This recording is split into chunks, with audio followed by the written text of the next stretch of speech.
Hello, everybody, and welcome. This is Adrian. Thank you so much for joining me today. So today we have a new Hearts of Iron 4 developer diary that just came out. It actually came out this morning. Podcat, the Oberkommando of Hearts of Iron 4, just wrote it. So there's some changes coming to the 1.3.3 patch. And so basically Podcat said that primarily they're going to be focusing on some new changes coming up here, and let's just go through some of these changes here and just give my thoughts on them. So first is industry is going to be affected by infrastructure. So infrastructure in a state is actually going to change how quickly, or at least how much of a cost there is to building factories in that state. At the highest level of infrastructure, the cost for each factory is the same as basically before. At least I think that's what I'm reading, is that the cost of each factory is the same as before, no matter what the level of infrastructure is. But the more infrastructure you have, it looks as though, I guess, there's a reduction to the cost of building that factory there. So in less developed states with lower levels of infrastructure, building factories is more costly, basically, because you get less of a reduction in cost. The bonus to building in high infrastructure states is shown in the construction map mode. So here we have the state of Saxony, which is 10 out of 10 infrastructure, and you actually receive what it looks like a 5% discount in, I guess, building that factory. Whereas in this state here of Thuringen, which only has 2 out of 8 infrastructure, you're getting a discount of only 90%. Oh, so I see how it is now. Okay, so in the state of Saxony, there's 10 out of 10 factories, and you're receiving a 105% discount from your infrastructure. Whereas in Thuringen, you're receiving a 2 out of 8. There's 2 out of 8 factories here, and you're receiving a 90% discount in building there because of your infrastructure. Okay, so that makes sense. That's interesting too, and the reasoning behind it is pretty interesting. So they wanted to have some states as more valuable than others that will naturally become, quote, centers of industrialization. So basically, large populous states with a lot of infrastructure, they want those states to be your centers of industrialization. They want those states to be your main industry producing states. They also wanted to, quote, slow down the growth of industry in the mid to late game, which they felt was too excessive. They've also worked around with it with tech progression. And let's see here. They also felt that the value of infrastructure and infrastructure giving national foci was, quote, too low, and they want to change this up quite a bit. So that's pretty cool. I do want to know your thoughts. Do you like the way that the way that they're changing infrastructure? Do you think that there might be too many factories in the late game right now? Do you think there's not enough? Does infrastructure need a more important role, or do you not agree with these changes? Let me know in the comments below. The second change that they're talking about here is industry. They're changing how your production efficiency will grow. So before, quote, production efficiency used to have linear growth, but they've actually changed this so that now your initial production efficiency growth is relatively quick, but then it slows down as your lines become more efficient. So basically, they actually even had a little graph here. Before, your growth in production efficiency was linear. So it would just, over a certain amount of time, over a certain amount of days, your production efficiency would grow at a constant rate. And then after you hit that cap for production efficiency, it would just cap off, right? It plateaus. But according to Paradox, what actually was realistic is that when you're trying to become efficient in a new industry or a new enterprise or a new production line, in the beginning, it's actually fairly easy for you to change things around, become efficient, or be able to get to that top peak point of efficiency. So as you can see in the beginning, your industrial production efficiency, your production efficiency actually grows pretty quickly. But after about 100, 110, 120 days here, you can actually see there's that intersection, and then your growth, your production efficiency growth actually does really kind of spread itself out over the next 200, 300, 400 days. So that means that right now in this upcoming 1.3.3 patch, basically it's going to take longer for your production lines to reach maximum efficiency. It's actually going to take quite a bit longer. They've almost probably, let's see right here, they've almost probably doubled the time that it looks that your factories will reach peak production efficiency. That's pretty curious here. It looks like they say that this is also, quote, affected by technology, meaning that modifiers to efficiency, growth, speed, cap, and base all affect efficiency growth.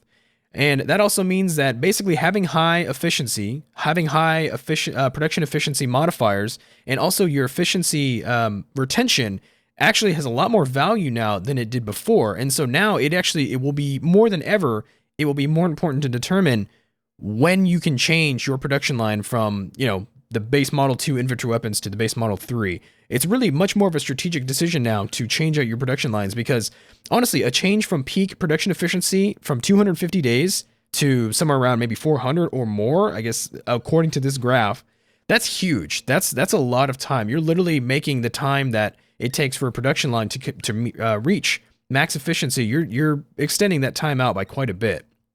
So that's gonna be kind of cool to see. See how that works out. What do you guys think about it? Let me know in the comments below.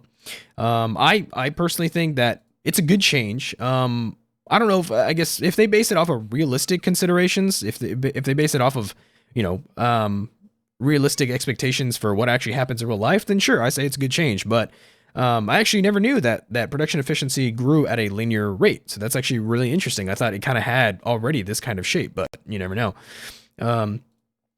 Let's see here. So they've changed some stuff to world tension. So now justifying a war used to only account for the cost of states you selected for the war goal. So before, you could justify for one state, and then you could basically invade the whole country, do whatever you wanted. And now they say that this led to a situation where it was, quote, too efficient to just claim a single state per war justification in order to keep world tension down. I've never actually done this. I don't know. When I justified war goals, I would just use it as a means to attack a country. I never actually used it to keep world tension down. I guess people have done that. So now war justifications are affected by the size of the country you are justifying against. Basically, if you're, a country and you're justifying a war against a major power, and that would be seen as, quote, a very aggressive move in international relations and international diplomacy, there's going to be a larger amount of world tension associated with it.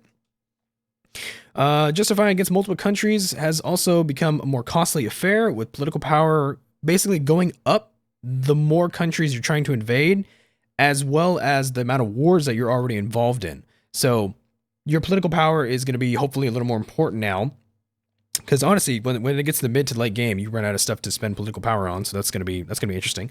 So I guess now, when you're justifying against multiple countries and when you're involved in multiple conflicts, you're gonna have to think a little more carefully about who you're going to invade, how many wars you're going to declare against whom. So that's kind of cool. It also says that when a country is at war, the tension limit for them joining a faction is lowered. This allows nations to intervene in early wars through other means than guarantees. This one's gonna be pretty interesting here, because I know right now democracies are very focused on intervening and guaranteeing nations, intervening, I guess, unilaterally in some way to help nations when they're being invaded or when they're fighting a communist or an Axis power. That's what democracies are for. They're meant to guarantee people. They're meant to intervene and send volunteers and lend lease and things like that. But now I guess there's going to be another way for nations to intervene in early wars through other means and guarantees. So that's gonna be kind of cool. When a country's at war, the tension limit for them joining is lowered. Now I'm happy about these changes. I do kind of wish that the differences between democratic nations and fascist nations and communist nations were a little more pronounced. Right now, it seems like fascism is definitely the way to go for the most part. Most people go to fascism because of the manpower bonuses, and there's really not strong incentives to go for either communism or democracy, because I guess they're not powerful enough. I've never felt that going democratic or going communist has ever been more powerful than being a fascist nation. So I'm happy by these changes, but I do hope that they make more changes, hopefully to distinct, democracies from fascist nations, from communist nations, maybe a little bit more. And the last change they have here, they have some changes to capitulation. Previously, you would only get access to a country's stockpile of equipment when they surrendered entirely. Right now, they're actually going to be changing that so that when you conquer the nation, when you have it capitulate, it's not that you're actually bringing the nation to the peace table. It's just that you conquer all of their country. You occupy the entire country. Now you're going to get a percentage of that nation's equipment when they capitulate. So when you're able to fully occupy the country, you're going to get some of their equipment, some of the equipment that they had. This is to simulate what actually happened in World War II was, say Germany invaded Poland. They were able to get some of Poland's military equipment. They didn't have to bring them to the peace table and, force them to give up land and concede land and all that such. Now it's just going to be about capitulation. As soon as you've defeated a nation, you can actually get some of their equipment. So that's cool. That's nice. That's a good change. And next week they're going to be talking about AI optimization and some other things. So yeah, that's going to be it for this Hearts of Iron 4 development diary overview. Let me know about what you think about these changes, guys. I think I do like this infrastructure industry change, as well as the changes to production efficiency. I do think this is going to make the game a bit harder. I think it's going to make the game a bit more difficult. And I don't know about how I feel about these world tension. The new threat rules, I guess it makes sense, but honestly, in my opinion, I think you should just get rid of justifications in general. Because especially during World War II and around that time, the idea of just being able to like, come up with some claims and go ahead and invade a country and occupy that country and, redraw their borders, it doesn't make a lot of sense to me anyway. I really do feel like you should be able to declare war on basically anybody, and those wars are total wars. You're not talking about limited, small scale conflicts. You're not talking about police actions. You're talking about large scale conflicts that took place during this time. So the whole idea of justifications and such and war goals is a little strange to me, but that's just me. And then I also do like these capitulation changes. Let me know what you think about all of this in the comments down below. Please hit the like button if you want to see more of these videos, and I will see you guys very, very soon. Thanks so much.